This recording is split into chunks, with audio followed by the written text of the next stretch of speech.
नमस्कार, आप देख रहे हैं सीएनबीसी आवाज। मैं हूं मनीषा गुप्ता और सोने से बात करेंगे क्योंकि लगातार तेजी यहां पर बनते हुए नजर आई है। इस साल में अब सोने ने आपको 27% तक के रिटर्न्स दिए हैं, जो पिछले साल आपको 28% की बढ़त के साथ काम होता हुआ नजर आया था। इस साल में अब तक 25 दिन ऐसे हो चुके हैं जहां पर सोने ने ऑल टाइम हाइज बनाए हैं और उसमें से 13 ऑल टाइम हाइज तो 3000 का आंकड़ा पार करने के बाद मिले हैं। आपकी स्क्रीन पे ये बताया जा रहा है कि किस तरह से प्राइसेस में लगातार तेजी देखने को मिली है और यहां पर जो ऑल टाइम हाई अब तक सोने ने एक्सचेंज पर बनाया है वो 95,935 का है। पिछले साल का जो हाई है वो 74,700 का था, यानी कि पिछले साल के कंपैरिजन में इस साल में अब तक करीबन 11,000 रुपए की 21,000 रुपए की तेजी हम यहां पर बनता हुआ देख चुके हैं। तो clearly double the returns kind of a thing है यहां पर, और मार्केट्स को ऐसा लगता है कि जिस तरह का मोमेंटम है और तेजी शायद यहां पर सोने के प्राइसेस में बरकरार रह सकती है। ये idea at least month of April and May के लिहाज से तो है ही।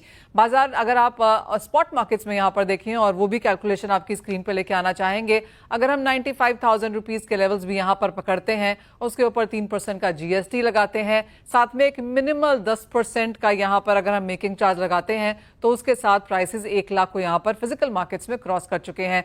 अच्छी खासी तेजी यहां पर सोने में बनती हुई नजर आई है। काफी सारे फैक्टर्स फंडामेंटल्स हैं अंतर्राष्ट्रीय बाजारों में जिसका सपोर्ट भी है। अब यहां से किस तरह क्या चाल रह सकती है, क्या कुछ ज्वेलरी मार्केट्स एक्सपेक्ट कर रही हैं इस अक्षय तृतीया में इन प्राइसेस के चलते, इस सब पर चर्चा करने के लिए हमारे साथ all India gem and jewellery domestic council के वाइस चेयरमैन अविनाश गुप्ता हैं, डिवाइन सॉलिटेयर्स के founder and MD Jignesh Mehta हैं, सिल्वर एम्पोरियम के एमडी राहुल मेहता भी हमारे साथ जुड़ेंगे। लेकिन सबसे पहले आपको सुनवाते हैं कि सोने की कीमतों में इंडस्ट्री के जानकारों ने हमसे क्या कहा। We think gold price is going to keep going up. Bottom line is we're in the underlying drivers, the physical and we would say fundamental drivers of this gold bull market remain in place and will continue to drive gold all the way up in our base case to $3,200 an ounce over the next couple of months, and then potentially up as high as $3,500 an ounce. I think that the trend will continue to go up and accelerate. And when I mean acceleration into July, I think you could easily see somewhere between 3,500 and a few $100s above that for this year, and probably prices in the tune of $5,000 to $8,000 in the next couple of years. At these points where you start to break out to new all-time highs, it's really hard to gauge in the short, medium term where it could go.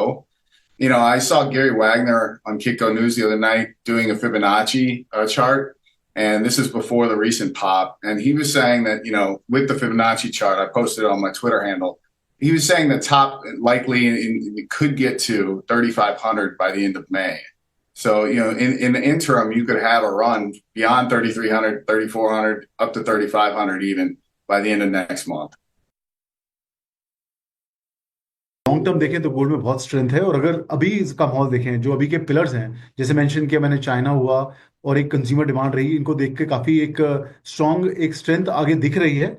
लेकिन अभी China में एक और चीज हुई है कुछ समय पहले, जो आपने अपने चैनल पे भी कवर करी थी, कि इंश्योरेंस सेक्टर को ओपन कर दिया गया है कि वो गोल्ड पे बाइंग कर सकें।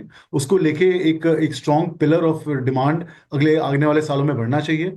और टिपिकली जो अभी जैसे गोल्ड की लिक्विडिटी जो ग्लोबल इस समय जो अब सबके जो स्थिरता है, जिस तरह से ग्लोबल जो एक डेट की सिचुएशन है, उसको लेके गोल्ड का जो अभी short term to mid term काफी स्ट्रांग रहने वाला है। अब गोल्ड में अगर प्राइस आगे बढ़े नहीं बढ़े वो मैं नहीं प्रेडिक्ट करता, जैसे आपने मेंशन किया, लेकिन जो स्ट्रेंथ जिनके ऊपर ये पिलर्स जो एक स्तंभ है जिनके ऊपर खड़ा होता है गोल्ड का प्राइस, वो बहुत स्ट्रांग है और बहुत फेवर में। ऑलराइट, तो ये एक सेंस आती हुई नजर आई है इंटरनेशनल गेस्ट्स और वर्ल्ड गोल्ड काउंसिल से भी, जैसे सचिन हमें बता रहे थे कि यहाँ से तेजी है और जो मेजर रीजंस हैं तेजी के वो अभी भी बरकरार हैं, तो यहाँ से और बढ़त की एक्सपेक्टेशन शायद बनती हुई नजर आ सकती है। सिटी का आपने बयान सुना, उन्होंने कहा $3,500 पर आउंस उनको लगता है इस साल में प्राइसेस जाते हुए नजर आएंगे। स्विस एशिया कैपिटल ने कहा कि जुलाई तक 3,500 जाएगा और उसके बाद और शायद तेजी यहाँ पर मार्केट्स में आ सकती है। जेम्स एंडरसन हमें बता रहे थे कि मई के एंड तक 3,500 यहाँ पर आ सकता है। तो जब एक एक नंबर जो यहाँ पर सभी banks and brokerages including Goldman सैक्स, यूबीएस, बैंक ऑफ अमेरिका जो हमें बता रहे हैं, उनका सभी का मानना है कि 3700 तक यहाँ पर प्राइसेस ऊपर में जा सकते हैं। 3350 भी ऑफ कोर्स हमने यहाँ पर एक लेवल आता हुआ देखा, तो जो हम ऑलमोस्ट क्रॉस करते हुए नजर आए हैं। तो ऑल टाइम हाइस का सिलसिला यहाँ पर सोने के प्राइसेस में बरकरार है। अविनाश जी, सबसे पहले आपका स्वागत करेंगे। आपसे भी पहले यही जानना चाहेंगे कि आपको क्या लगता है कि गोल्ड के प्राइसेस कहाँ जा रहे हैं? Manisha ji, thank you very much. And आपके सभी दर्शकों को मैं यही बोलना चाहूँगा कि डेफिनेटली सोने में अभी भी तेजी बरकरार है। जैसे कि सारे एक्सपर्ट्स ने बोला है कि जो हमारी जो फंडामेंटल्स हैं या जो भी रीजंस ऑफ दिस तेजी है अभी भी बरकरार है। जैसे कि टैरिफ वॉर के बीच में अभी आप देखेंगे तो China is hardening their stand. जैसे कि उन्होंने बोइंग को स्टॉप किया है और उन्होंने ये बोला है कि जो रेयर अर्थ मिनरल्स हैं उसको एक्सपोर्ट में उसने रेस्ट्रिक्शन लगा दिया है। तो they are making it harder for America also. So this war is not going to stop at this point. And जितना ज्यादा ये टैरिफ वॉर मतलब बढ़ता जाएगा उतना ही गोल्ड के अंदर आपको तेजी नजर आएगी। तो मुझे नहीं लगता है कि $3500 को अगले 15 दिन के अंदर भी पहुंचते हुए कोई देर लगेगी। मुझे तो ये लगता है कि $3500 में हो सकता है कि अप्रैल एंड तक ही पहुंच जाए। अगर मैं 8 तारीख का गोल्ड का रेट देखता हूं इंटरनेशनल मार्केट के अंदर, तो 8 तारीख को 2982 था। आज 2982 के हिसाब से मैं देखता हूं तो 11 से 12% की तेजी पिछले 8 दिन के अंदर आ चुकी है। तो मेरे को ये लगता है कि $3500 is not far, because gold right now is in parabolic mode. तो इसमें तेजी को स्पीड पकड़ते हुए टाइम नहीं लगेगा। मनीषा जी। जी हाँ, एब्सोल्युटली $3500 बहुत ज्यादा दूर नहीं है, और यही चीज काफी सारे लोग मानते भी हैं कि $3500 और $150 की दूरी कोई बहुत ज्यादा नहीं है। एक ऐसे बाजार में फिलहाल हैं हम यहाँ पर जहाँ पे $80-100 की मूवमेंट तो हम एक ही दिन में आता हुआ देखते हैं। हम ऑफ कोर्स ज्वेलरी की और इंडियन मार्केट्स की यहाँ पर बात करेंगे, लेकिन जिग्नेश जी, आजकल सबका एक व्यू है गोल्ड प्राइसेस पर, आपका क्या है? यस मनीषा जी, सो 101% आज गोल्ड एकदम फ्लेवर में है और सब लोग व्यूज बना रहे हैं और व्यूज बनाते जाएंगे, बिकॉज अभी उसी की रैली अच्छे खासे तरीके से चल रही है। So this is very good overall और अच्छा भी है। मैं एक चीज बताना चाहूंगा कि मुझे एक बहुत ही इंटेलिजेंट आदमी ने बहुत साल पहले बोला था कि जब पूरी दुनिया बोले कि ये ऊपर जाएगा तो थोड़ा संभालना, और अगर पूरी दुनिया बोले कि नीचे जा रहा है तो थोड़ा सा वहां पे रिस्क ले सकते हो आप। So that is something that people say, the intelligent people say. Now I don't know what is the fact. वो अपने को भी मालूम पड़ेगा। Time is the best thing to tell. मैं इतना बताऊंगा क्योंकि मैं आ रहा हूँ डायमंड से। सो गोल्ड का जो रैली है वो बहुत ही अच्छे है और ज्वेलरी इंडस्ट्री के लिए भी बहुत अच्छा है और कंज्यूमर्स के लिए भी बहुत अच्छा है। मगर एक बात है कि गोल्ड जो है वो फाइनेंशियल मार्केट से बहुत ज्यादा जुड़ा हुआ है। रियल डिमांड और रियल सप्लाई जो है, जो कि हमारा यूजुअली डायमंड में वो होता है, चाहे वो डाउन भी जाए चाहे वो अप भी जाए, मगर वो एक्चुअल कंज्यूमर डिमांड और एक्चुअल सप्लाई से जुड़ा हुआ होता है। बल्कि गोल्ड जो है वो फाइनेंशियल मार्केट से ज्यादा जुड़ा हुआ होता है। तो वो एक एलिमेंट है जो अपने को समझना चाहिए और every retail consumer must think it very properly. जी हाँ, आप प्राइस व्यू कुछ देना चाहेंगे यहाँ पर जिग्नेश जी? आप डायमंड से जुड़े हुए हैं, लेकिन हर चीज at the end of it सोने में आकर वीवन होती है। So, मेरे हिसाब से जैसे बाकी सब लोग बोल रहे हैं, आई ऑल्सो अग्री कि गोल्ड में अभी अच्छी खासी रैली है और इमीडिएटली जाने वाली नहीं है, थोड़ा और अच्छे से आगे जाएगा। The only thing is we don't know what is the top and when is it going to be the top, but otherwise it is definitely going to increase, वो दिख रहा है। वेल जी हाँ, अच्छी खासी बढ़त के साथ फिलहाल यहाँ पर कारोबार और कुछ और तेजी भी देखने को मिल सकती है मार्केट्स में। अविनाश जी, कमिंग बैक टू यू, अब इंडियन मार्केट्स में इसके क्या मायने हैं? क्योंकि हम जानते हैं कि ज्वेलरी की मांग थोड़ी सी यहाँ पर कमजोर ही रही है। फर्स्ट क्वार्टर में ऑफकोर्स कोई फेस्टिवल नहीं था, कोई शादियां नहीं थी, तो वो कम मांग शायद मार्केट्स ने समझ लिया। लेकिन अब इस क्वार्टर में तो अक्षय तृतीया है, शादियां भी हैं और फिर धीरे धीरे फेस्टिवल्स भी शुरू हो जाएंगे। इन करंट लेवल्स पे आपको लगता है कुछ टाइम लगेगा लोगों को ये लाख का रुपया सोने खरीदने के लिए? देखिए मनीषा जी, एक चीज इसमें आपको बोलता हूं कि जो पहला हफ्ता अप्रैल का गया उसके अंदर जैसे मैंने बोला 8 तारीख को 2982 आया था, उस टाइम पे there was huge rumours which were going on कि 55,000 रुपया सोना हो जाएगा। उस वजह से people were little bit away from jewellery market, लेकिन वापस से ज्वेलरी मार्केट में लोग आना चालू हो चुके हैं। They are putting their orders for Akshaya Tritiya, और मुझे ये लगता है कि डेफिनेटली थोड़ा सा जब एक चीज एकदम से तेजी से बढ़ती है तो उसके अंदर थोड़ा सा कॉन्फिडेंस आने में टाइम लगता है, लेकिन ज्वेलरी के अंदर कॉन्फिडेंस वापस आ रहा है। और मुझे ये लगता है कि Akshaya Tritiya will be equivalent to the last year definitely, if not growth, क्योंकि ज्वेलरी मार्केट ने ऑलवेज सरप्राइज किया है to the world in India with good numbers. Every time people were reluctant or thinking about कि market तेजी पे नहीं आएगा, sales down होगी, उस हर बार हिंदुस्तान के रिटेल कंज्यूमर ने सरप्राइज दिया है। और मैं ये समझता हूं कि इस बार भी it will be a big surprise and we will see very good numbers coming out on Akshaya Tritiya. जी हाँ, सोना ने जिस तरह की प्राइस राइज हमें दिखाई है, जिस तरह का कॉन्फिडेंस यहाँ पर फिर से लौटा है कि प्राइसेस इतने तेज बढ़े हैं और भी आगे जा सकते हैं। एंड आप बिल्कुल सही कहा आपने अविनाश जी कि इंडियन कंज्यूमर सरप्राइज कर सकते हैं। कोविड के बाद हमने एक वेंजेंस बाइंग आते हुए देखी है, और अगर लोगों ने अभी नहीं खरीदा है तो मे बी शायद वो अक्षय तृतीया पर इंतजार कर रहे हो और स्पेशल दिन पे वहां पर लें।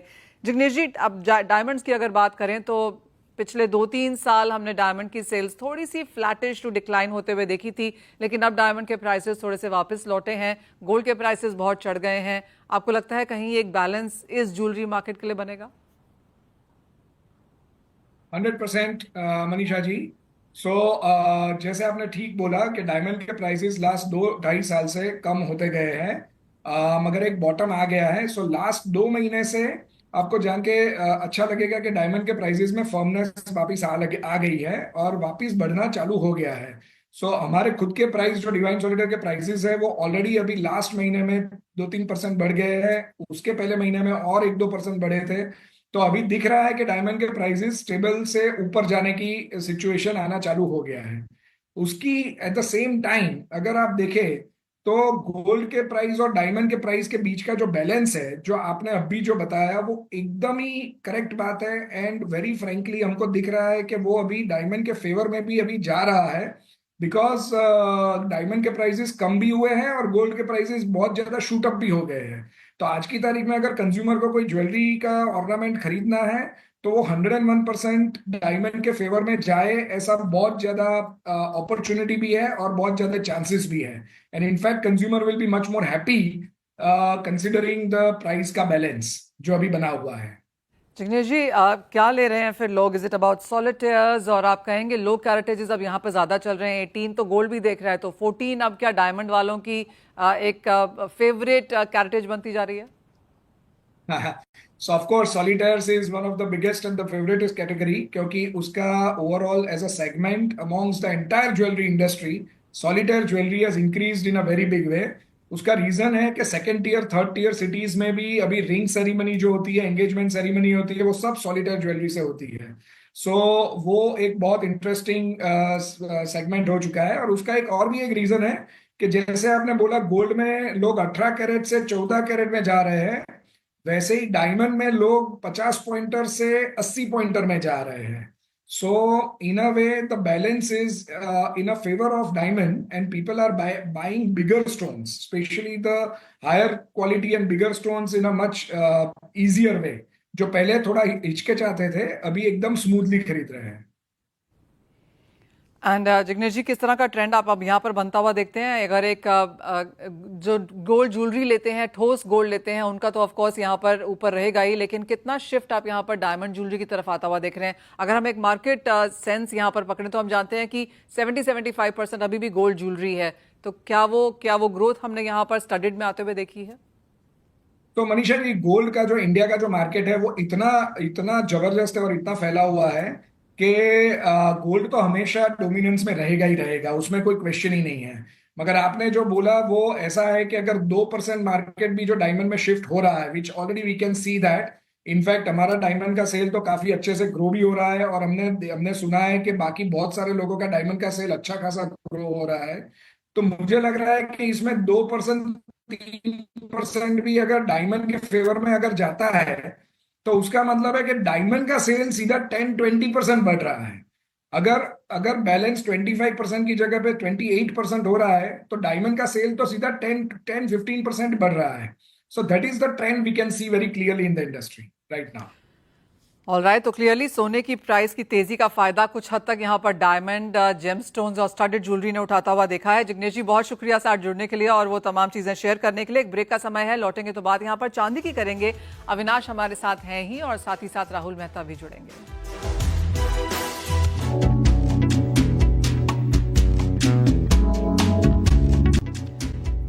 एक चीज जिसका सारा बाजार बात कर रहा है वो है गोल्ड एंड सिल्वर रेशियो, जहां पर गोल्ड सिल्वर रेशियो 50 सालों में दूसरी बार 100 के ऊपर है। इससे पहले ये 100 के ऊपर कोविड के टाइम में थी। तो उसका मतलब ये है कि या तो सोना बहुत एक्सपेंसिव है और चांदी सस्ती है, या फिर ये वो समय है जब चांदी खरीदने का समय है। अविनाश जी, अगर आप गोल्ड सिल्वर रेशियो देखते हैं तो क्या आपको भी ऐसा लगता है कि सोना बहुत चढ़ चुका है और अब चांदी के चलने की बारी है?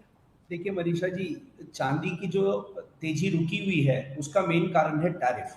इंडस्ट्रियल यूज के अंदर जो चांदी है वो एक तरह से रुकी हुई है। इंडस्ट्रियल कंजम्पशन के लिए चांदी कोई नहीं खरीद रहा है because tariff war is going on.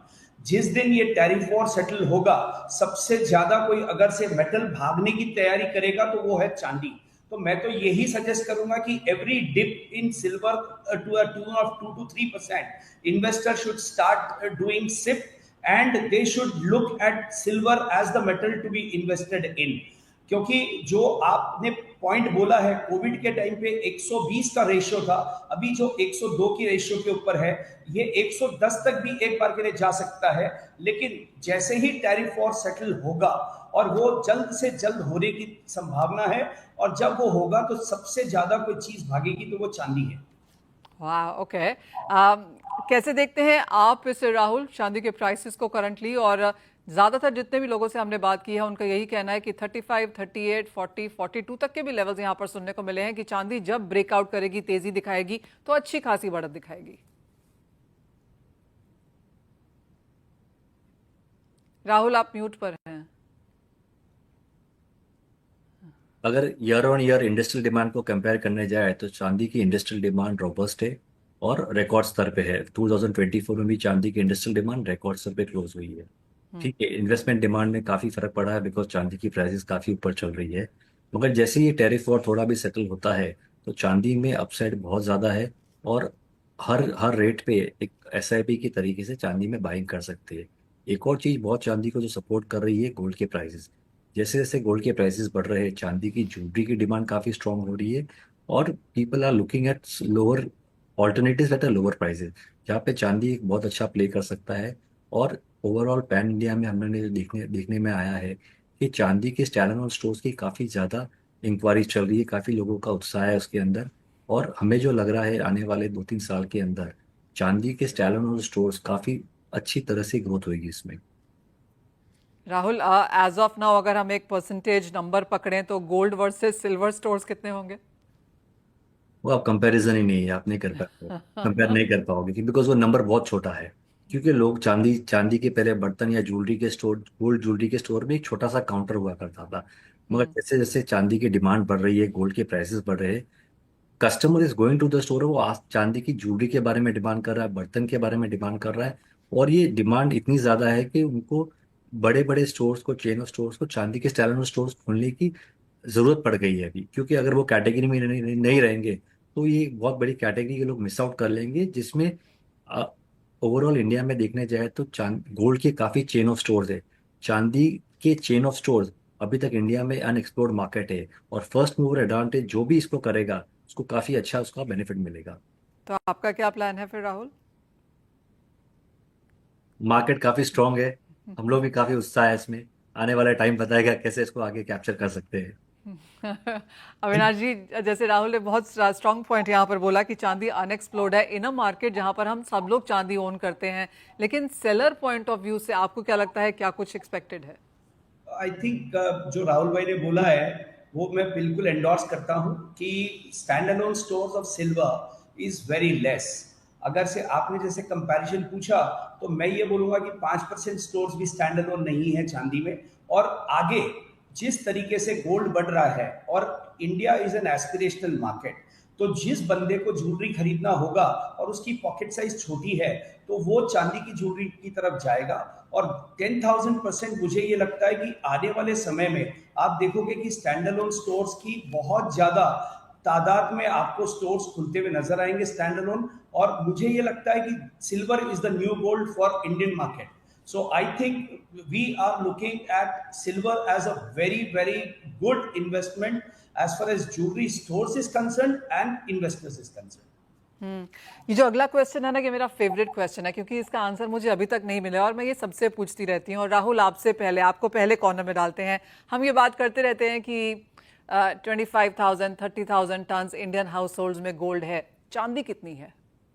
ये चांदी का नंबर आप कैलकुलेट नहीं कर पाओगे, बिकॉज आप ये देख, मैं इस पे कंप्लीट करता हूँ। क्योंकि आज इंडियन हाउस होल्ड में एवरी ओकेजन इज सेलिब्रेटेड चांदी की खरीदी करके। जब बच्चा बॉर्न होता है, घर पे पूजा है, हाउस वार्मिंग है, नया ऑफिस की इनॉग्रेशन है, गिफ्ट करना है, दिवाली, होली, हर एक ओकेजन पे चांदी को खरीदा जाता है।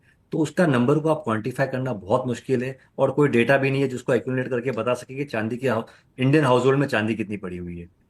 खाली एक और पर्सपेक्टिव ये देखेंगे तो चांदी, इंडिया का जो मार्केट है, वर्ल्ड का लार्जेस्ट कंजम्पशन मार्केट है सिल्वर आर्टिफिकल्स और ज्वेलरी के लिए। तो उससे अपन ये अंदाजा लगा सकते हैं कि कितना बड़ा मार्केट है और कितनी चांदी इंडियन हाउस होल्ड के अंदर हो सकती है। Rahul, I won't let you go, एक गेस वर्क तो देना ही पड़ेगा मुझे। मैं तो इसमें गैस में कोई नंबर ही नहीं डाल सकता हूँ। मतलब ये ऐसा नंबर है कि अगर मैं बोलूँ क्या नंबर डालूं, मतलब मैं भी खुद कंफ्यूज हो कि इसमें नंबर कैसे डाल पाएंगे।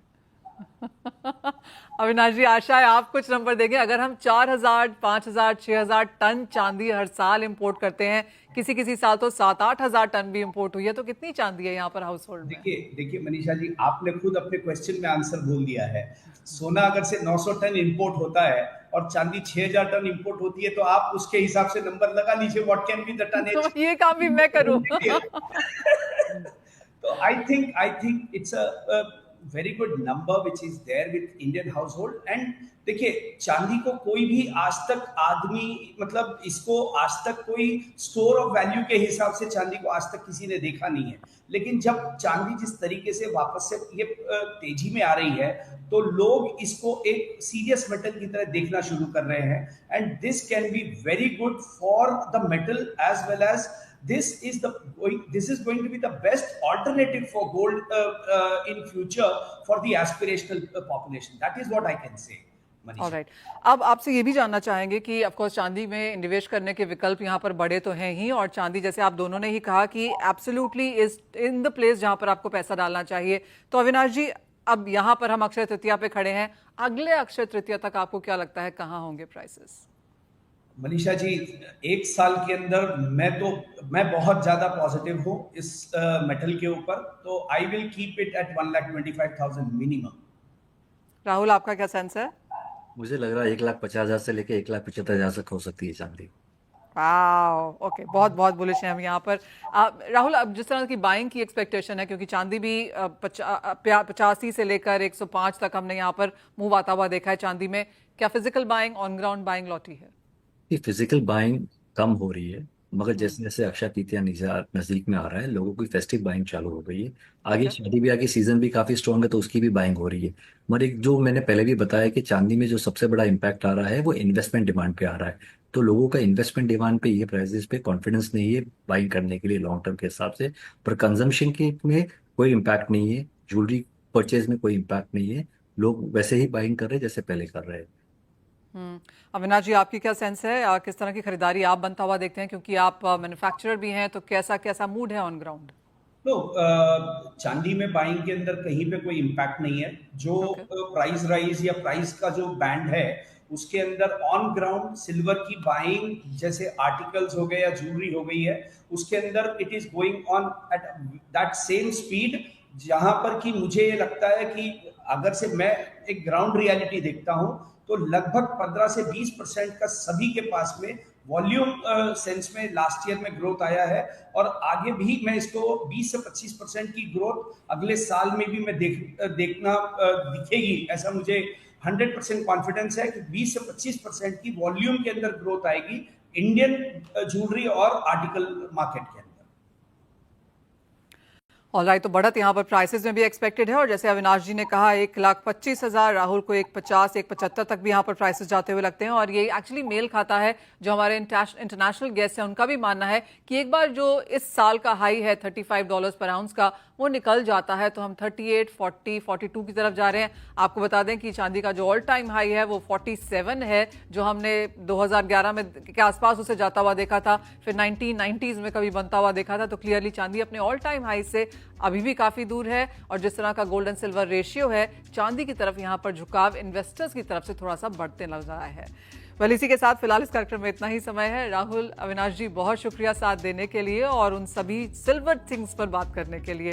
वेल, इसी के साथ फिलहाल इस कार्यक्रम में इतना ही समय है, लेकिन आप बने रहिए CNBC आवाज पर।